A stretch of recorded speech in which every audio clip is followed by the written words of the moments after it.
En ce moment même, quelque part dans le monde, un croyant murmure le nom de Jésus, non pas parce que sa foi est faible, mais parce que sa foi pourrait tout lui coûter, alors que beaucoup d'entre nous adorent Dieu librement. Des millions de nos frères et sœurs se rassemblent en secret. Ils risquent l'emprisonnement, le rejet, la violence, même la mort. Simplement parce qu'ils suivent le Christ. Ce n'est pas une histoire ancienne. Cela se passe aujourd'hui dans cette vidéo. Nous allons nous souvenir de l'Église persécutée. Nous allons ouvrir nos cœurs à leurs histoires, comprendre leurs souffrances à la lumière des Saintes Écritures, et découvrir comment nous pouvons nous tenir à leur côté dans la foi restée avec nous jusqu'à là. Fin de cette vidéo, car nous allons terminer par une prière puissante pour les chrétiens qui vivent dans des régions dangereuses. En les élevant ensemble devant Dieu, comme un seul corps en Christ, ils ne sont pas oubliés, et ils ne sont pas seuls quelque part dans le monde en ce moment. Un chrétien murmure une prière au lieu de la prononcer à haute voix, non pas parce que Dieu ne peut pas entendre, mais parce que quelqu'un d'autre pourrait entendre alors que beaucoup d'entre nous adorent. Librement, en chantant, en prêchant, en nous rassemblant sans crainte, des millions de nos frères et sœurs suivent Jésus dans le silence, dans la clandestinité et sous la menace. Leur foi n'est pas confortable, elle est coûteuse. Pour eux, croire en Christ peut signifier perdre un emploi, une maison, une famille, ou même la vie. Ce n'est pas un récit du passé, ce n'est pas la persécution des temps bibliques. Cela se produit aujourd'hui. Des enfants grandissent en sachant que le nom de Jésus doit être prononcé avec prudence. Des églises se réunissent dans la clandestinité, des Bibles sont cachées, des prières sont murmurées à travers les larmes et, pourtant, leur foi demeure inébranlable. Ils font partie du même corps de Christ que nous. Lorsqu'un membre souffre, tous souffrent avec lui. Leur douleur compte pour Dieu et elle devrait compter pour nous aujourd'hui. Nous faisons une pause, nous écoutons et nous prions car l'Église persécutée n'est pas oubliée. Et elle n'est pas seule lorsque nous parlons de l'Église persécutée. Nous ne parlons pas d'un bâtiment fait de briques et de murs. Nous parlons de personnes, des hommes, des femmes et des enfants ordinaires qui ont choisi de suivre Jésus. Dans des lieux où ce choix a un prix douloureux, l'Église persécutée est composée de croyants qui vivent sous une pression constante à cause de leur foi. Dans de nombreuses régions du monde, s'identifier comme chrétien signifie être surveillé, menacé, rejeté ou puni. Pour eux, la persécution n'est pas une épreuve occasionnelle. C'est une réalité quotidienne. La persécution prend de nombreuses formes. Parfois elle est violente, des églises sont incendiées, des maisons détruites, des pasteurs emprisonnés, des croyants battus ou tués. D'autres fois elle est plus silencieuse mais tout aussi douloureuse. Des chrétiens peuvent être privés d'éducation, refusés de soins médicaux, ou perdre leur emploi simplement parce qu'ils suivent le Christ. Des familles peuvent se retourner contre leurs propres fils et filles. Des communautés peuvent les isoler. Des gouvernements peuvent le faire taire. Beaucoup de croyants sont contraints d'adorer Dieu en secret. Les églises se réunissent dans la clandestinité, dans des maisons, dans des forêts ou dans le silence. Les Bibles sont cachées, les chants sont murmurés. Un simple coup à la porte peut apporter la peur au lieu du réconfort. Pourtant, la persécution ne signifie pas l'absence de foi. En réalité, elle en révèle souvent la profondeur. Malgré le danger, ces croyants continuent de prier. Ils continuent de se rassembler lorsqu'ils le peuvent. Ils continuent d'aimer, de pardonner et d'espérer, parfois face à une souffrance inimaginable. Leur foi n'est pas fondée sur la facilité,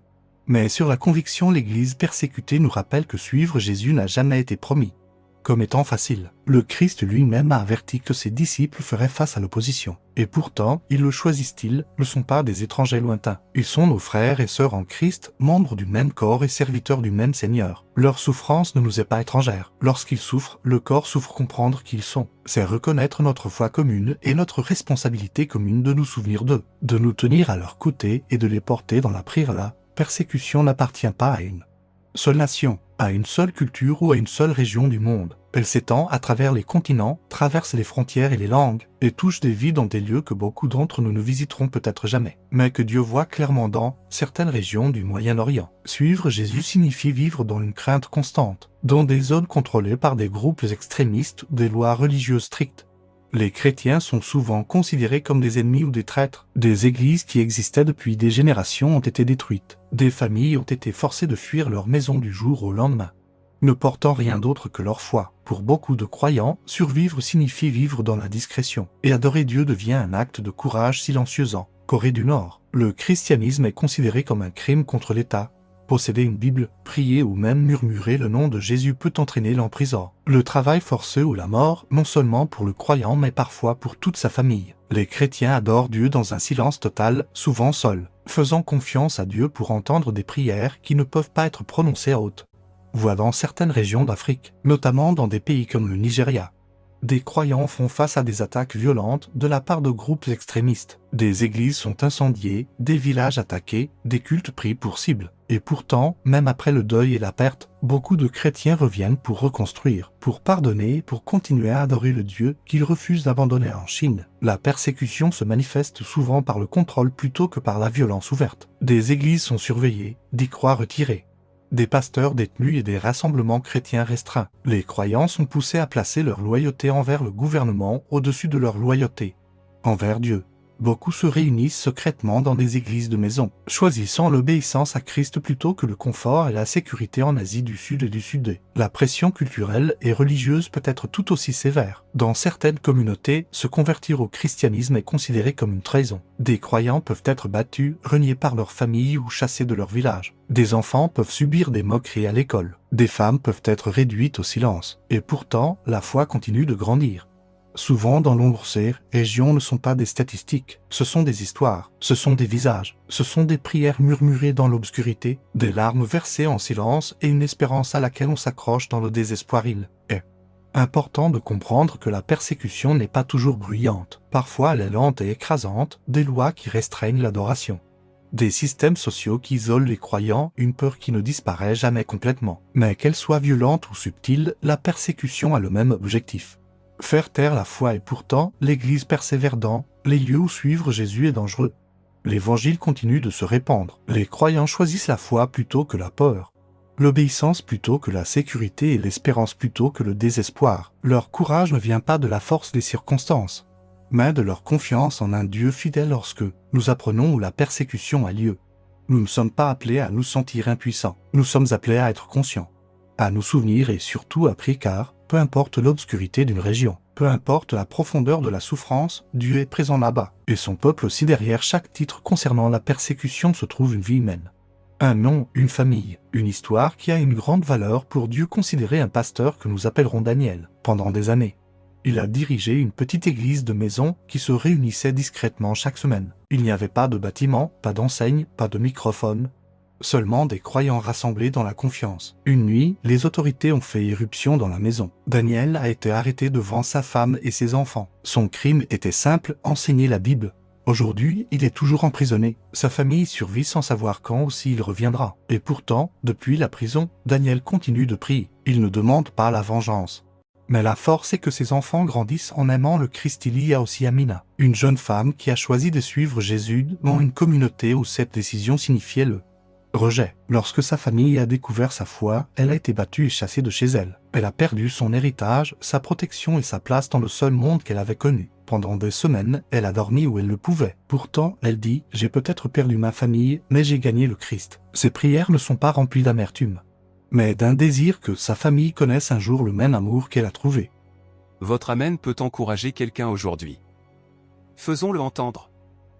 Dans une autre région, un petit groupe de croyants se réunit avant le lever du soleil. Ils se rencontrent brièvement, discrètement, toujours vigilants. Un membre surveille pendant que les autres prient. Ils chantent sans faire de bruit. Leurs Bibles sont usées et cachées. Une femme du groupe a perdu son mari lorsqu'un groupe extrémiste a attaqué leur village. Elle élève désormais ses enfants seuls. Lorsqu'on lui demande comment elle tient bon, elle répond: Dieu ne m'a pas abandonné. Il est plus proche que jamais. Sa foi est façonnée non pas dans la facilité, mais dans la perte. Il y a aussi l'histoire d'un jeune garçon de 16 ans qui subissait chaque jour des pressions pour renier le Christ à l'école. Il était moqué, isolé et menacé. Les enseignants ignoraient les abus. Ses amis se détournaient de lui. Pourtant, chaque matin, il priait en silence avant de quitter la maison. Il choisissait la bonté plutôt que la colère, la foi plutôt que la peur. Aujourd'hui, il lit: Jésus était avec moi lorsque personne d'autre ne l'était. Ces histoires ne sont pas rares. Elles se répètent des milliers de fois à travers le monde. Chaque jour, ce qui est le plus frappant n'est pas seulement la souffrance, mais la foi qui y survit. Beaucoup de croyants persécutés ne prient pas pour que la persécution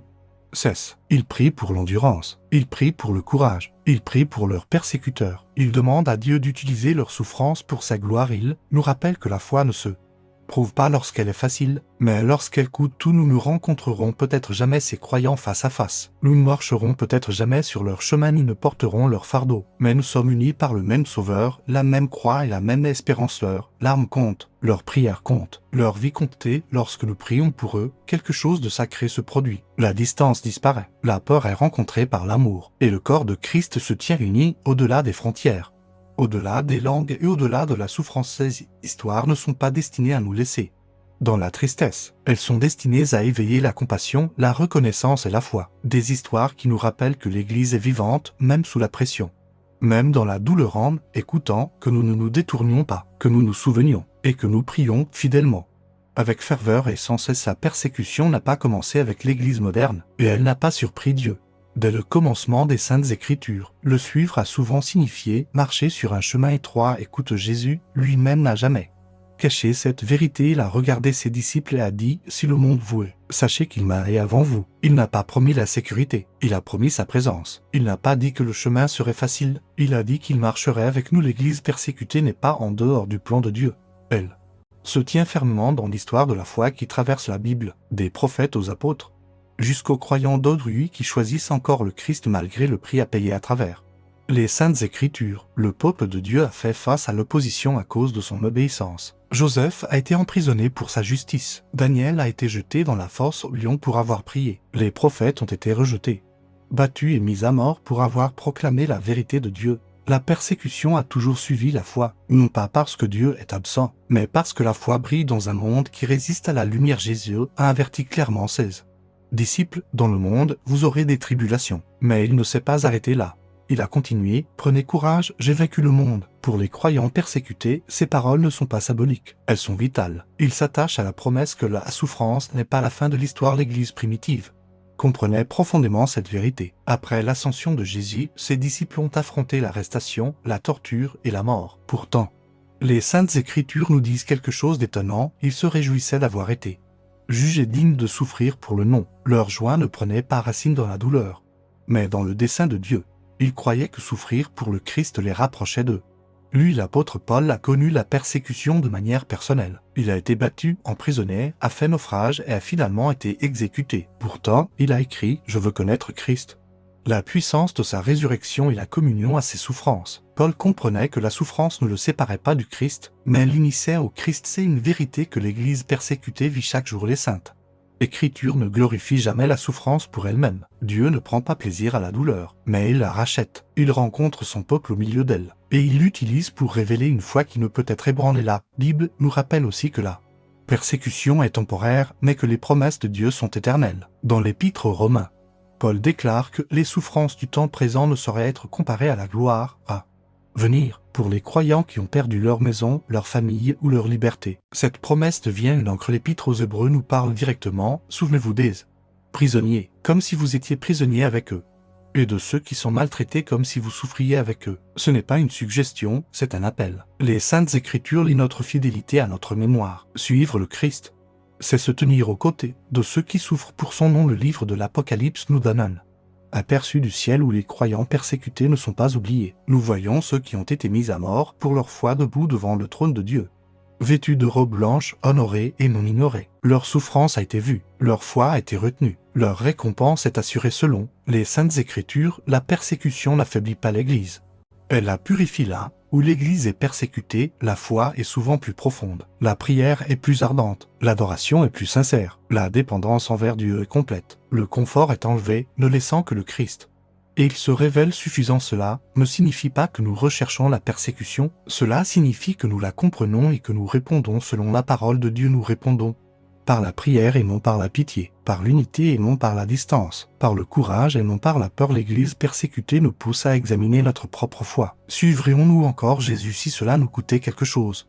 Si cela nous coûtait notre réputation, notre sécurité ou notre tranquillité? Leur vie nous pose des questions difficiles, mais elle nous dirige aussi vers un Dieu fidèle qui soutient son peuple quel qu'en soit le prix. Les Saintes Écritures nous assurent que la persécution n'aura pas le dernier mot. Jésus promet la justice, il promet la restauration, il promet un royaume où la souffrance cessera, où les larmes seront essuyées et où la foi sera récompensée jusqu'à ce jour. La Bible nous appelle à nous tenir ensemble, à nous souvenir, à prier et à aimer, car si un membre souffre, tous souffrent avec lui. Et lorsque nous nous tenons aux côtés de l'Église persécutée, nous nous tenons exactement là où les Saintes Écritures nous appellent à être, aux côtés du Christ lui-même. Lorsque la souffrance s'élève dans des lieux éloignés, le cœur de beaucoup devient silencieux. Le poids semble trop lourd, la distance trop grande, le danger trop lointain. Nous nous demandons comment nos vies si modestes pourraient atteindre une telle douleur, mais le ciel n'est jamais limité par la distance. La prière est le pont entre ceux qui sont libres et ceux qui sont emprisonnés entre l'église visible et l'église cachée, lorsque les voix ne peuvent pas s'élever, lorsque les chants ne peuvent pas être chantés, lorsque le nom du Christ ne peut pas être prononcé à haute voix, la prière les élève vers Dieu.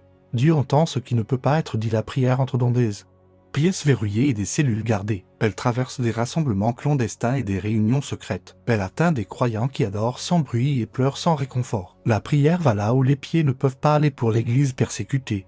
La prière n'est pas un simple élément de la foi. Elle est un souffle. Elle est une survie. Elle est la force silencieuse qui s'élève lorsque la peur presse et que l'espérance semble faible. Beaucoup de ceux qui souffrent pour le Christ témoignent que ce qui les soutient n'est pas la promesse d'un secours immédiat, mais l'assurance d'être rappelés dans la prière, savoir qu'ils sont vus, savoir qu'ils ne sont pas seuls, savoir que quelque part, quelqu'un prononce leur nom devant Dieu. Les Saintes Écritures nous rappellent que la prière ébranle ce qui semble inébranlable. Des chaînes sont tombées, des portes se sont ouvertes, le courage s'est levé là où le désespoir régnait. Dieu n'a jamais été sourd aux cris de son peuple pourtant. La prière fait plus que changer les circonstances, elle transforme l'âme. La prière, Dieu ne supprime pas toujours la souffrance, mais il la remplit de sa présence. Il donne la paix là où la terreur menace de régner. Il donne la force là où les corps s'affaiblissent. Il donne la foi là où la nuit semble sans fin. Les croyants persécutés prient non pas parce que cela est sûr, mais parce que cela est nécessaire. Ils prient sans certitude pour le lendemain, mais avec assurance pour l'éternité. Ils prient non seulement pour la liberté, mais pour la fidélité. Non seulement pour la délivrance, mais pour l'endurance. Non seulement pour eux-mêmes, mais pour ceux qui leur font du mal. Rejoignez-moi dans ce moment d'adoration et déclaration. Un simple Amen a une grande portée en son nom. À raconter leurs histoires avec soin, respecte les vérités, à utiliser notre liberté pour amplifier les voix réduites au silence, à parler non avec colère, mais avec amour, non pour susciter la peur, mais pour éveiller la foi. Lorsque nous partageons leurs histoires, nous refusons de les laisser disparaître dans le silence. Nous sommes appelés à donner, à soutenir ceux qui servent les croyants persécutés avec intégrité et compassion, à donner généreusement, non seulement de notre abondance, mais par obéissance, à faire confiance à Dieu qui multiplie ce qui est offert avec foi, par le don. Nous devenons participants à l'attention que Dieu porte à son peuple. Nous sommes appelés à nous tenir fermes, à choisir la solidarité plutôt que le confort, à nous identifier au corps souffrant du Christ, même si cela nous coûte en réputation ou en facilité, à nous tenir non dans l'indignation, mais dans la fidélité, non dans le désespoir, mais dans l'espérance. Nous sommes appelés à vivre autrement. L'Église persécutée nous enseigne que le Christ vaut tout. Leur foi nous pousse à examiner la nôtre. À quoi nous attachons-nous? Que craignons-nous de perdre? Qu'est-ce qui a le plus de valeur pour nous? Leur vie nous invite à une obéissance plus profonde, à une consécration plus simple et à un plus grand courage. Nous sommes appelés à nous préparer. Les Saintes Écritures nous rappellent que la foi sera éprouvée. La liberté dont nous jouissons aujourd'hui n'est pas garantie pour toujours. Le courage que nous admirons chez les autres doit être cultivé en nous. La prière prépare le cœur. Le souvenir fortifie l'âme. L'obéissance affermit la foi. Nous sommes appelés à l'unité. L'Église n'est pas divisée par la géographie. Elle est un seul corps, un seul esprit, une seule espérance. Lorsque nous répondons à la souffrance de l'Église, nous vivons cette vérité. Leur persévérance devient notre encouragement. Notre prière devient leur force. Ensemble,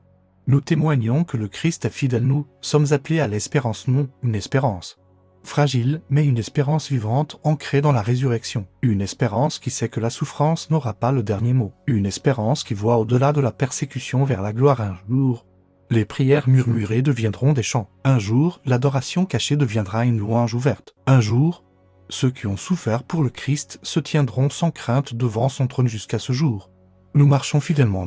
Nous souvenons, nous prions, nous parlons, nous donnons, nous nous tenons fermes, non parce que nous y sommes contraints, mais parce que l'amour nous y pousse, que notre réponse honore ceux qui souffrent, que notre obéissance reflète la valeur du Christ, que nos vies témoignent que l'Église persécutée n'est pas oubliée, et que Dieu nous trouve fidèles. Alors que nous arrivons à la fin de cette méditation, nous levons les yeux de la tristesse vers l'espérance. Même si le monde est sombre, la lumière de Dieu brille plus fort que toute ombre. Même si la persécution pèse sur le corps de Christ, son esprit ne peut être vaincu. Même si la souffrance est réelle, ses promesses demeurent pour toujours. L'Église persécutée est un témoignage vivant de cette vérité. Elle persévère non parce qu'elle est sans peur, mais parce qu'elle est fidèle. Elle traverse le feu non pas seule, mais accompagnée par celui qui a promis de ne jamais l'abandonner. Leur courage ne repose pas sur les circonstances, mais sur le Christ. Leur espérance n'est pas dans ce monde, mais dans le royaume qui ne peut être ébranlé. Nous nous souvenons des familles qui ont perdu leurs maisons et qui s'attachent pourtant à la prière. Nous nous souvenons des enfants qui grandissent dans la peur et qui apprennent pourtant à faire confiance à Dieu.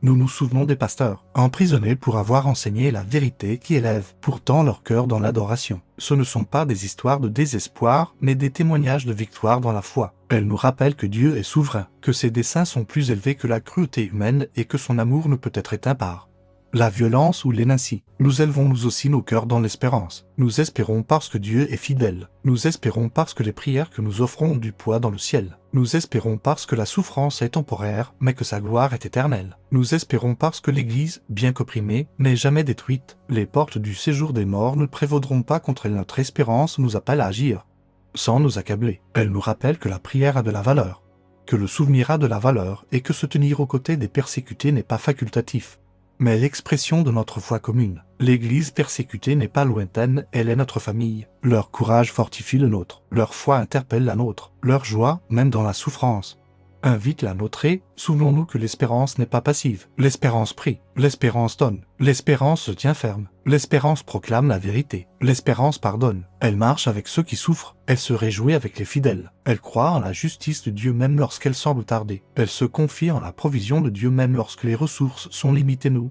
prions pour le courage, lorsque leurs mains tremblent, affermis-les, lorsque leurs voix deviennent silencieuses, que la foi parle plus fort, lorsque la pression augmente pour renier ton nom, fortifie leur détermination à demeurer ferme, donne-leur un courage qui ne vient pas de l'orgueil, mais de la confiance, une assurance enracinée dans la certitude que tu es proche. Nous prions pour une foi qui ne défaille pas. Dans les moments d'épuisement et de désespoir, soutiens-les fermement, lorsque la souffrance se prolonge et que les réponses semblent tarder.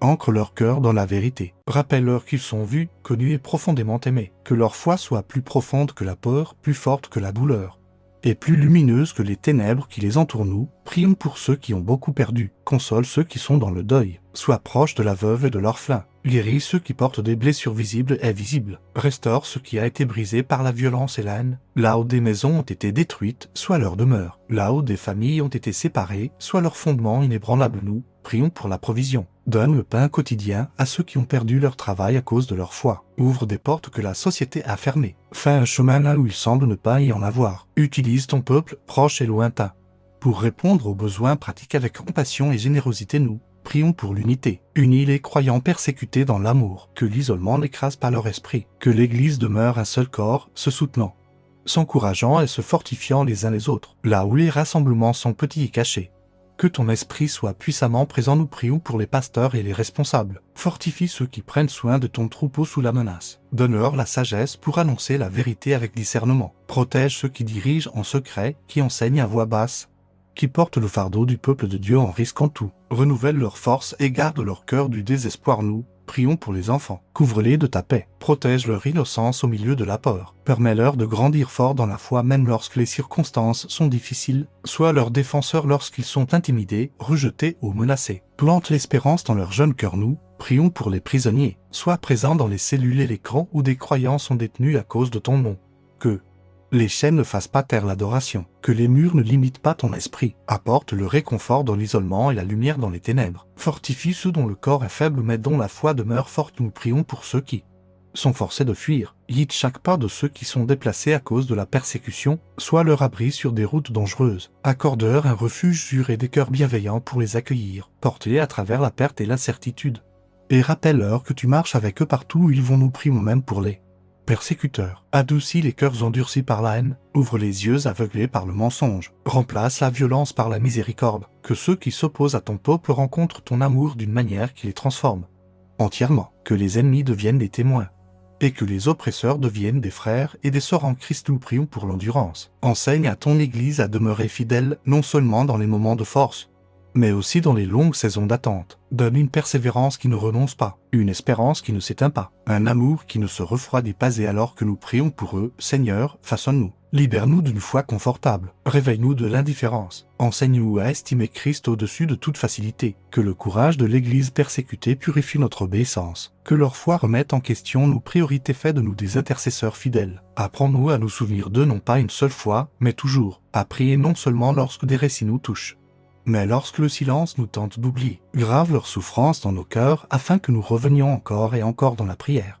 Que nos prières montent comme un parfum devant toi, qu'elles apportent la force aux fatigués, la paix aux craintifs et l'espérance à ceux qui souffrent. Que ton Église demeure ferme, soutenue par ta puissance. fortifiés par ton esprit et unis dans l'amour jusqu'au jour où la persécution prendra fin, jusqu'au jour où la foi deviendra une vue claire, jusqu'au jour où toute larme sera essuyée. Nous prierons, Dieu voit chaque larme, il compte chaque acte de foi, il honore chaque prière murmurée, chaque chant de louange offert en secret, chaque témoignage courageux pour Christ, et il promet qu'un jour, chaque larme sera essuyée, chaque injustice sera réparée.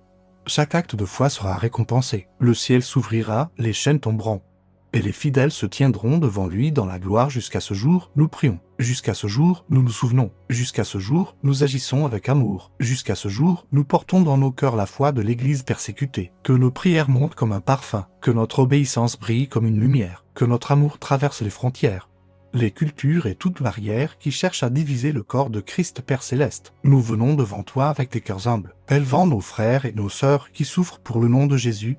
Tu es le Dieu qui voit, tu es le Dieu qui entend. Rien n'échappe à ton regard, ni une larme, ni une prière murmurée, ni un acte silencieux de courage accompli dans la crainte, Seigneur. Aujourd'hui, nous nous souvenons de l'Église persécutée. Souviens-toi de ceux qui adorent en secret, de ceux qui se rassemblent avant l'aube, de ceux qui cachent ta parole dans leur maison. Entoure-les de ta présence. Sois leur refuge et leur forteresse. Qu'ils sachent qu'ils ne sont jamais seuls. Nous te confions l'Église persécutée entre tes mains. Puissante, croyant que tu es proche de ceux qui ont le cœur brisé et fidèle envers tous ceux qui t'invoquent au nom puissant et précieux de Jésus-Christ. Amen.